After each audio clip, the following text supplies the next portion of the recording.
Hi everyone, it's been a while since I've checked in. Various reasons for that. Um, you've probably seen on the news what's going on here in Hong Kong. I'm based in Hong Kong. It's been absolute chaos, particularly in the last 2 weeks. It's got worse and worse. We've had people set on fire, an old man killed with a brick, a young student that fell off the back of a car park, and various other horrible things that are going on here. So my channel's going to go in a bit of a different direction today, and that's to talk about the situation here in Hong Kong. And I'll try and bring it back to some principles of MGTOW as well. But it's been absolutely chaotic here in Hong Kong. It's been very frustrating as well, from many different perspectives. From the perspective of just simple inconvenience every day. Bricks are ripped up from the pavement and placed on the roads.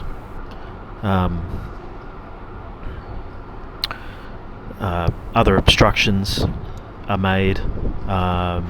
Traffic lights are smashed out. Different businesses are smashed. The police firing streams of tear gas. I've been tear gassed myself, just walking in the street. And the other frustration stems from just a complete inability of the government to do anything effective about it. And this is comes from the complete ineptitude of the local administration, who are not politicians, but rather administrators from an old colonial administration, who, when they inherited the system from the British, were, for the most part, colonial administrators at maybe mid to upper level government bureaucrats, but they were not politicians. So if you think about it, it's like handing over government to a bunch of bureaucrats who do not know how to play politics. They know how to administer. They know how to be bureaucratic because they are bureaucrats, but they don't know how to be politicians, okay, and reach political solutions for political problems, which this is here in Hong Kong. And for those that don't know, I don't want to bore for those that do, but for those that don't know, the problems here in Hong Kong go back a very long way. They go back to the handover of Hong Kong from the British to the mainland Chinese government back in 1997. When it was handed over for a period of 50 years, and at that 50-year point, for those 50 years rather, Hong Kong was guaranteed certain rights and freedoms that it had to that date enjoyed, i.e. rule of law, an independent judiciary, freedom of expression, freedom of the press, and a limited form of democracy, although not really. One general promise they were made, though, in the Basic Law was universal suffrage, although there was no detail in the joint declaration or the agreement between Britain and China as to how that would occur. And hence, this is kind of why we're here. Now, these protests were sparked by a particular incident, which was the extradition bill, which was introduced many, many, many months ago in response to a murder which took place in Taiwan. Now, there are many different theories as to, conspiracy theories as to why that came about. But essentially, a man from Hong Kong murdered his girlfriend in Taiwan and then fled back to Hong Kong. Now, Hong Kong does not have an extradition treaty with Taiwan, which technically, according to China at least, is not a country, it is a rebel province of China. And so Hong Kong does not have a extradition treaty with Taiwan or with mainland China and a host of other countries. So the suggestion was that the government would pass a law allowing the government to extradite people to any country subject to certain alleged safeguards, which have been criticised. But effectively what this would have allowed was the extradition of persons for a variety of crimes to mainland China, which, let's be honest about it, doesn't really have rule of law, doesn't exist. There is no independent judiciary there. Judges, for the most part, are simply organs of the Communist Party. They are functionaries of the party. There is no independence of the judiciary like in the West. That concept just simply doesn't exist there. It certainly does exist in Hong Kong. And the fear amongst the majority population was that this law would allow China to request the extradition of political dissidents. Now you see, Hong Kong, because it is part of China but is a special administrative region for the next 28 years of the remaining 50, has dissidents here from mainland China who exercise their rights freely here on the street. So the fear was that they would be extradited to China. Hence all the protests kicked off. Hence we had 1 million people on the street. The government ignored that. We had 2 million people on the street. Now that represents, close to a third of the population on the street. Right? There's over 7 million people, but 2 million people marched. Right? That's a lot of people. It surpassed the previous mass march, which was 500,000 back in 2003. The government still didn't listen. It suspended introduction of the bill, but did not withdraw it. It's then, after this, that the violence erupted on the streets, and we got to the situation that we're currently in. So basically the government has taught people that violence will get results, because it was only after violence that the government finally withdrew the bill. And then what came was the so-called 5 demands. I won't go into detail on the 5 demands, but a demand is not independence. No one in Hong Kong... Well, there are radicals that are asking for that, but the 5 demands do not include independence of Hong Kong.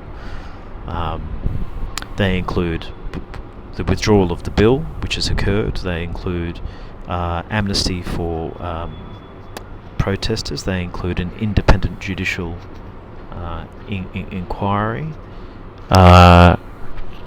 and universal suffrage. Okay, so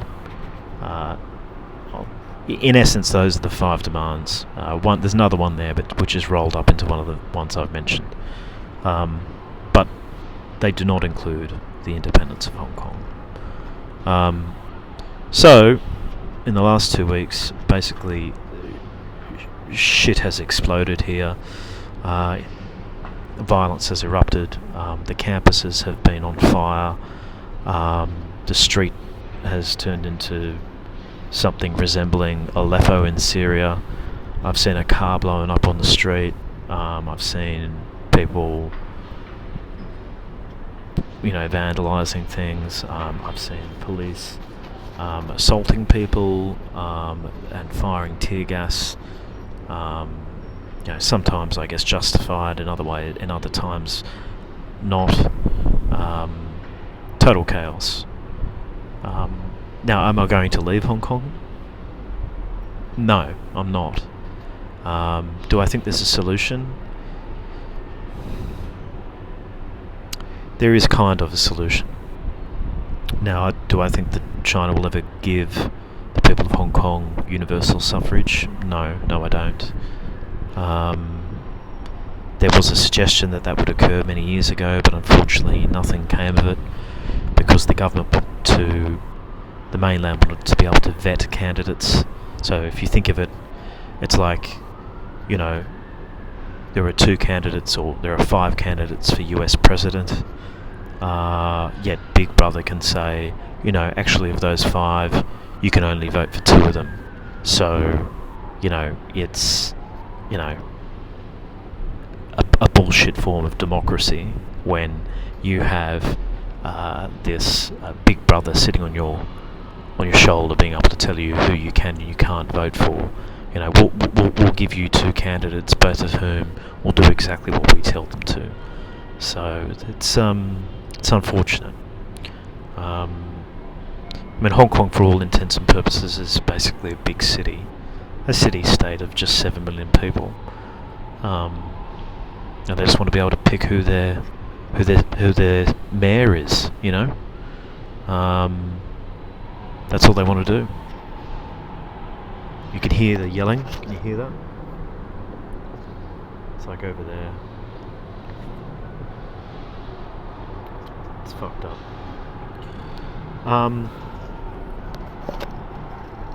Nothing I've spoken about has anything really to do with MGTOW, except the one benefit of being MGTOW is that if the shit really does hit the fan, I can always just up and leave. I can go somewhere else. There are other very good places in Asia.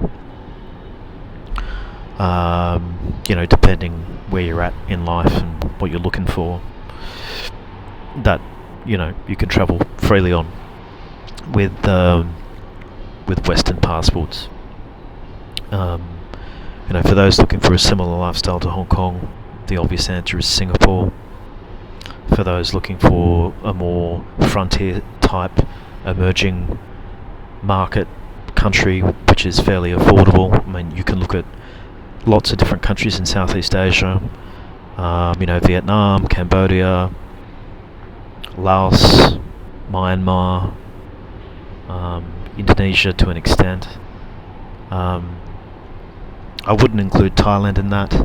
Thailand is awesome, but it's certainly not as affordable as the other locations, and it's far more developed than, say, Cambodia, who is its next door neighbour. Then the other place you can go is, you can go to sort of middle of the road countries like Malaysia, or as I said, Indonesia. Malaysia's also very developed. It's that sort of second tier or second world country, if not first for the most part. There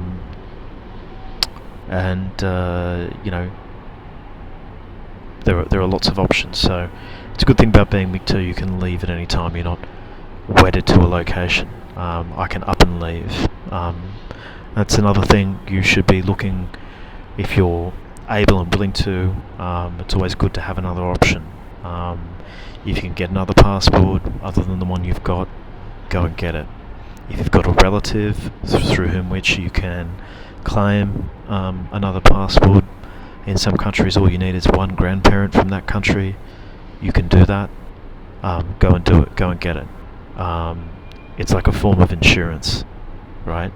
So I highly recommend you do that. I myself have 3 residencies, and I can go to 3 locations and stay there indefinitely, um, including Hong Kong. And I suggest if you have that option, you can do that. And some of these residencies, they take time. You have to stay there for a certain period of time, or you need to invest a certain amount of money. Others, or whereas others, it's as simple as just paying a fee and you get a sticker put in your passport. But those are generally more frontier, more less developed places.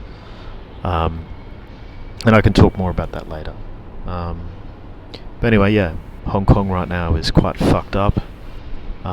Is it unsafe? Are you going to come here and, be strung up on the street or shot? Probably not. Certainly won't be strung up. Particularly if you have a Western face or a, non-Chinese face, you should be fine. Even if you do, and you don't wear black or white, which are the colours of the pro and anti-establishment, or anti and pro-establishment, you should also be fine. Exercise some common sense, stay out of certain areas, keep abreast of current events as they evolve in real time, which you can do thanks to the internet, social media, and certain websites. You'll be fine. At the moment, it's an inconvenience. At best, at worst, well, we've seen some deaths. So, but those are for people generally in the heart of the action and, in essence, kind of looking for trouble. So, if you're not looking for trouble, you'll be okay. You can come here. And the other thing I would say is, in every crisis, there's opportunity. So, you never know. It could be in sort of 3 to 6 months if this drags on. It's a golden opportunity to get in. We're not even halfway through that 50-year period. So, Hong Kong's a pretty resilient place. Many crises have been faced. This is admittedly the worst political crisis that the territory has ever faced. But they've had SARS, they've had the Asian financial crisis, they've had the economy collapse when they floated the dollar, they've had the Maoist riots in the late 60s. They've come through all of that, and usually and stronger. So Hong Kong's not a write-off. It's just a pretty fucked up place right now on the street, literally. But yeah, reporting from Hong Kong. I hope the government makes some changes. I hope they set up the independent inquiry. There's some talk that they might to look into police brutality, of which there certainly has been. There's been an alleged rape in a police station, gang rape, by 3 police officers, which is scary. I would say a rape in a police station in Hong Kong has actually occurred before. Admittedly, but there's precedent for it. Scary times. So I hope that inquiry is set up, because at the moment society is completely and utterly divided, and the only way to really bridge that divide is to have someone independent to bring people to account for the things that they have done on both sides. And the only way to do that, I think, is through having some sort of independent judicial commission with appropriate powers and scope of authority to do what needs to be done to bring this city to appropriate law and order. That's the only way. I really fucking hope they do that, and do it now. Be decisive. Show leadership. Because at the moment, I don't see any. It's a disaster. They're talking about the city losing law and order and losing rule of law, well, we've already done that. We're already way past that. The only way to re-establish it is to have someone who's trusted, who's not part of the police, who's not part of the establishment, to investigate and look into all the various alleged wrongdoings. To put it lightly, at one level you could say atrocities. People have turned up dead in the sea, at the bottom of buildings, in parks. Were these, unlawful killings, or were they accidents? We'll never fucking know unless we have this independent judicial inquiry. That's the only thing we can do. And that's within the government's power. That's within their fucking power. They're talking about, I read an article today saying they don't want to do it, or the administration is prevaricating because of morale to police. Right? Yeah, and look, I feel sorry to an extent for law enforcement who've been a political solution to this problem, but at the same time they need to be accountable for their actions. And their morale may be down, but the entire city's morale's down. And we need to bring people to account. And look, it's not the first time the Hong Kong police have come in for criticism.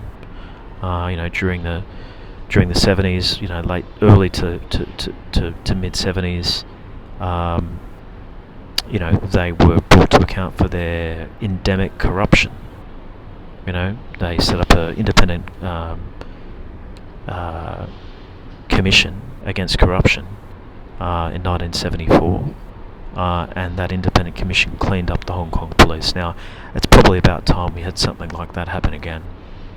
To be fair to the police, this is something unique they've never faced before. It's a, complete insurrection of the youth of Hong Kong. They were not ready for it, I don't think, to the extent that it's happened. But the way they've responded to various things, pepper spraying pregnant women, beating people up, shooting the press, shooting journalists, with rubber bullets, and the child on the street, a 16-year-old boy was shot, in the abdomen. Luckily, he survived. Another person was shot. I mean, it's fucking poor policing. Yeah, look, I know if it was the States, you would probably have a fucking body bag count, higher than, a Hercules flying from fucking Kabul in Afghanistan. But, thankfully we don't have that kind of situation. But it doesn't mean they've behaved appropriately. Anyway, and the protesters haven't either. We had a guy light up set someone on fire, killed another guy, threw a brick and killed an old man. Another guy, beat the shit out of a taxi driver. Look, it's bad. You can see down here, look, they're marching down there. I don't know if that's the cops, I can't see.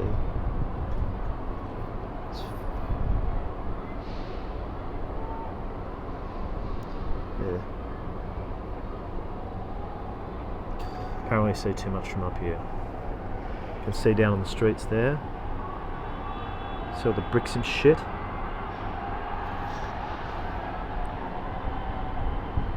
It's bad.